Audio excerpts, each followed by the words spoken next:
This is Mike from Mega Kraken Guild. I want to put out more content that is more informative, gives more of the learnings that I'm coming across every day running a guild, an online crypto gaming guild.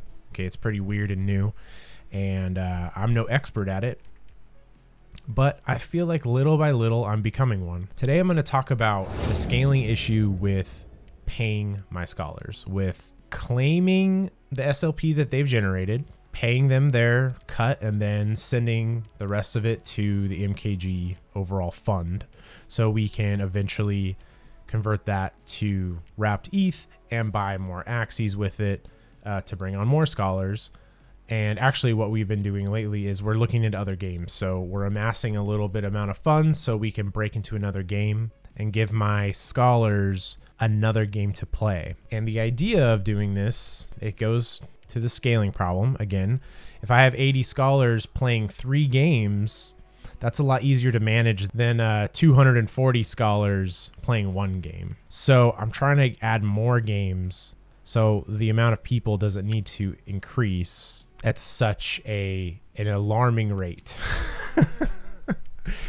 All of the downsides with adding another game coincide with adding another scholar as well, because it's another system, it's another token to figure out, it's another thing to understand. So there's positives and negatives to everything here. But the goal of MKG is to scale, it's to grow, of course. So we're going to try to figure out whatever problems we can to solve that. So I'm going to go through how I currently pay my scholars manually. It takes a lot of good YouTube material because you're going to be sitting in front of the computer for hours and hours and hours. You're going to be clicking and you're going to be copying and pasting the same thing over and over and over again. And if you make a mistake, if you type in a wrong number, then you're going to mess things up and you're going to have to figure out how to unwind the mess that you've made. Doing manual payments is a little rough. So we're going to show you what that looks like. So I'll probably blur out a lot of this. As you can see, I was running payments on December 30th. I go through the process of claiming SLP, which we can do. So off screen, who needs to be paid? Who needs to be paid? This guy needs to be paid. See, this is the process though. You're viewing it live. So what I've done is I've gone to my Axie tracker. This scholar right here needs to be paid. So what I need to do now is I need to go grab the key phrase for this scholar account. Okay. So I'm going to go off screen because I'm not going to give you the key phrase. And the shitty part about this is I have to have key phrases, at the ready. I got snipers at the ready. It's just part of running a thing like this. I can't have my key phrases locked down with a hardware wallet or something like that. It would just make this entire process absolutely insane. So that's not something that we can really do. So anyway, what we're going to do is we're going to log into this scholar account. So we're going to import a recovery phrase as always. I'm going to paste that in, make up a password, paste that password in. We're going to import the wallet. Then we're going to unlock the wallet. Give me your wallet. So then we're going to log into the marketplace. This little guy pops up like this. You click confirm. Now we're in the marketplace. So now first thing we're going to do is we're going to claim those tokens. Claim SLP. Claim SLP now. Then another window pops up. I'm going to confirm the claim. And then we're going to open Ronin Wallet. We're going to look at activities and we're going to wait for this pending to go through. Now, because I've done this a billion times, what I usually do is I click assets over and over again and see how it says it has 2388. I know it's already in there. It already went through. But there is a chance that if I do a send right now, it'll fail. So I'm really just going to sit here and wait. Okay, we got a success. So what was that number? 32388. So what I would normally do is I would come over here. Let me find him. Where is he? Where is he? So 2388, and this little sheet I made just does 30 or 70 and 30%. Right now we're giving our Axie Infinity Scholars 70% cut, which is really, really good. So if you're a really good scholar, make sure to get a hold of me and we'll put you on our team. But anyway, as you can see, this scholar earned 1672. So what we're going to do Okay, let me do this. SLP 1672, right? Is that what it was? Yep. Now see how I was like, was it 1672? Let me go check. Now if I click this again, I have to redo it all. So 1672. So we're gonna pop that in there, 1672. Next, confirm. Beautiful. So that's gonna go to him, and we're gonna wait for that pending to go away. Now remember, we have to do this for every single scholar, so we're gonna have to do this 80 times.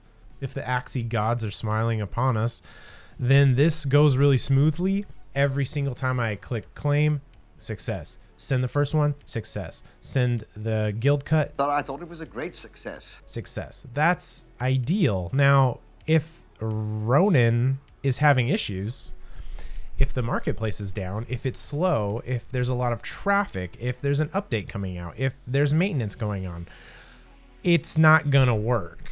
It'll fail. And when it fails, you got to do it again, right? Obviously.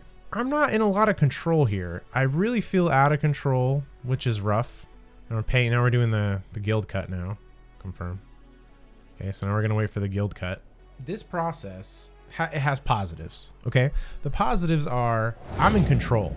I have access to all the wallets. I have access to all the assets. Nobody else does. Nobody has access to anything. Oh, and it's free, right? Like I'm doing this. I'm not paying anybody to do it. I'm not getting charged a fee to do it. I'm just running these payments myself, and that's it. That's really where the positives end. Now, the negatives are much longer. This process, as you can see, and I've already hinted at, is very slow. It is painfully slow. I don't want to do it. I've had a payment a few weeks ago. It took me 3 days to do these payments. And it got to the point where I would just sit down on my computer, hit a button, like pay, and then I would just leave and go do something else because of how long it was taking. And then I would come back 20 minutes later and be like, did it succeed or fail? Oh, it failed. Okay, try again. And then go again. It was insane. You need to babysit the process. That's another shitty part about this. You need to babysit it. You need to watch it. This is all programming. This can all be automated. So knowing that and coming from a background in automation, a background in doing these kind of things, building bots and that kind of stuff, it's not my background. What I mean to say is I've had experience building those kinds of things. I know it can be automated. So the fact that you have to babysit it like this, it's really frustrating. And I know there can definitely be a better way. This manual process is prone to a lot of errors. I mean, as you can see, just in that first little bit that I gave you when it was 1672, if I type that number in wrong, then the split will be wrong. Then the scholar will get the wrong amount. Then they'll wonder, why did he send me the wrong amount? That's weird. Like, should I trust these people? They're not actually even doing what they said they're going to do. Then my numbers get messed up, right? If I paste in the wrong, this has happened. Everything that I'm saying right now has happened. If I paste in the wrong payment address and send the payment to a different scholar on accident, that SLP is gone now. Now I need to take the cut out of MKG, right? And repay that person again, all because I copied and pasted wrong. I'm using, spreadsheets. Spreadsheets are one big fragile thing that if you fuck up and you hit the wrong button and you wipe it out, you hope to God that Control Z works for you. Pray again to the Axie gods, please let Control Z work. Control Z. So because of all these things, obviously this makes it very hard to scale. I really want to get to 100 scholars. I really want to get that third digit. I want to get to 200, 500, 1,000, blah, blah, blah. But if I can't solve these kinds of issues, then we're never going to get there. So we need to solve these kind of issues to grow the guild beyond where we're at. And because of this experience, I kind of feel like if you're doing manual stuff, one person running this solo can take about a max of about 80 scholars. It seems to be a pretty good struggle to keep 80 people around. So that was the manual process, and that's how it all started about 4 months ago. Now, since I've started, there's been a lot of tools that have come out, mainly Axie management. Every day, every single one of my scholars is supposed to submit their numbers to a channel in Discord. You know, how much SLP they generated that day and how much SLP did they have in their current inventory. Then I have another scholar that goes through those, a couple scholars. They go through those and they copy and paste those numbers into a giant spreadsheet. And then with all of those numbers, I can do calculations. You know, what's this scholar's average SLP per day? How much SLP has this scholar generated? How much USD is that worth? If their team was $900, how long does the scholar need to play before their team is paid for and then they become profitable? Those kind of numbers, right? Those are important things to know and for your investors to know. Now, that's a huge painful process also to keep that going, to keep all those people posting those numbers and then to keep those numbers in there accurate. It's really hard. There's no way that all those numbers are accurate because copying and pasting is, it's hard. You're going to mess up. You're going to mess up eventually and the numbers are going to be off. So those numbers I can't really trust those numbers 100%. They're really a pretty good overview of what's going on. But this is using data directly on the blockchain to add up these numbers. So these numbers are not incorrect. The only way that these numbers would be incorrect is if the developers fucked up something and there's a calculation error or something. But you know, you have to live with that. That's the life we live. Like we have to have some tools to scale this thing. This is a free tool that they've come out with. I cannot believe that it's free. It's absolutely insane. It's a beautiful tool. It works really well. It's come a long way in a short amount of time, and it's extremely useful to me. And the biggest thing I use it for is just knowing when to pay people. This will tell me right here, the claim is ready. That is so invaluable because now I don't need to wait on the scholar to tell me to do something. And I also don't need to log into the account, you know, key phrase, password, log in, paste the password again, log in, paste the password again, log in and see, is there a claim available? You don't want to, it's ridiculous. So to have this done programmatically is awesome. This thing helps with a ton of other stuff. I should do a review of this tool, but I'm just talking about payments for now. So another cool thing is if you go to the payments tab and when you set up your scholar, if you put in, what their cut is, this will actually do those numbers for you, which is really cool. And it'll also let you just kind of grab the payout address right here, which is also really cool as well. So this is doing a lot of the work that spreadsheet was doing. This makes it to where when I'm typing in those numbers, I probably won't mess up. I can just kind of copy this and paste it in, copy this and paste it in. Probably not going to mess it up, which is really, really, really, really cool. These guys just came out with a payment bot, a bot that will do a claim for you, will pay your scholar for you, then send you your cut. And then it also allows your scholars, I'm just going to throw this in here. I know I'm only talking about payments, but it also allows your scholars to generate new QR codes when they expire.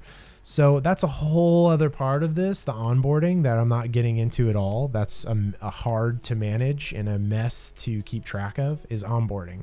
So it helps with that as well. But anyway, we'll talk about that at another time. We tried the bot out. It has a lot of positives and negatives, just like any other process. So I'm going to go through kind of what that's like, how it works, the positives and negatives of it.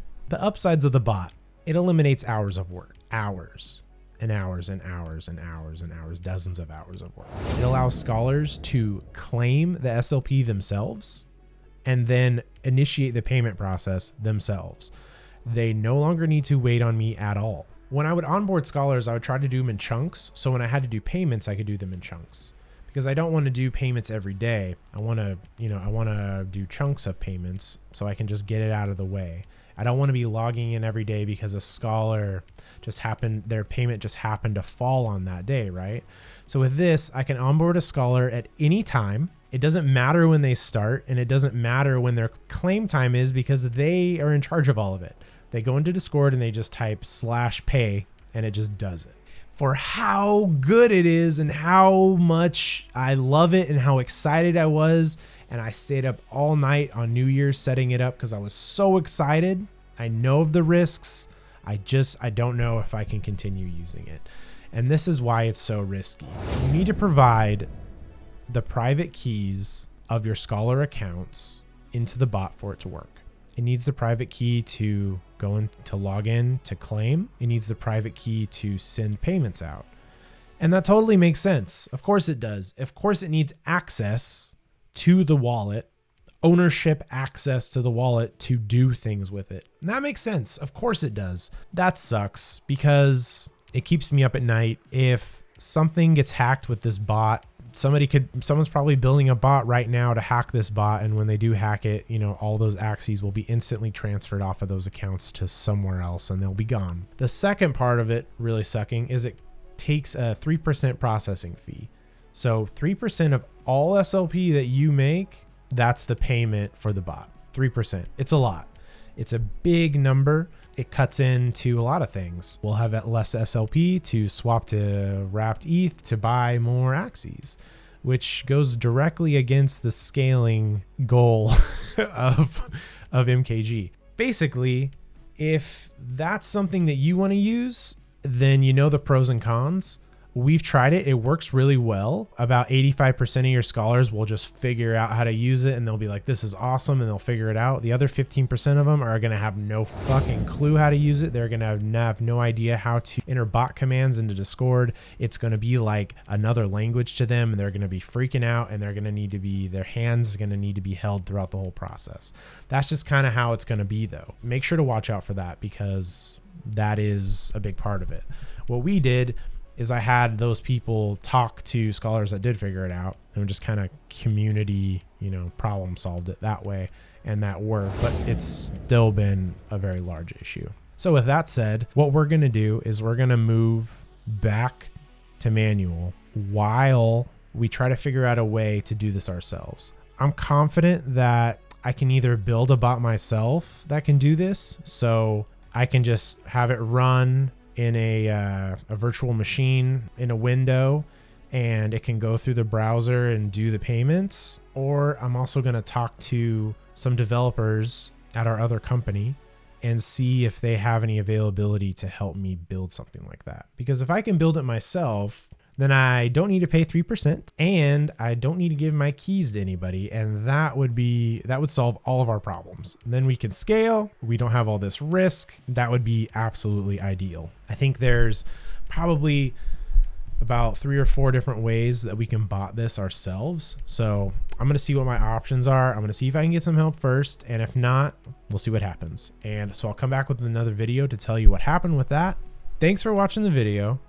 Please like and subscribe, and please leave a comment and let me know what other videos you'd like to see, if you have any questions. And if you are a kick-ass Axie gamer and you have a high MMR and you're looking for a better cut because your guild sucks, let us know.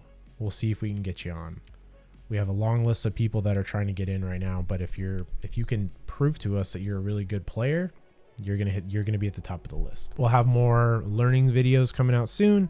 We're gonna be adding more games, so there should be a lot of fun stuff to talk about on this channel. This has been Mike, or Berserk as they call me in Discord. I'll see you guys next time.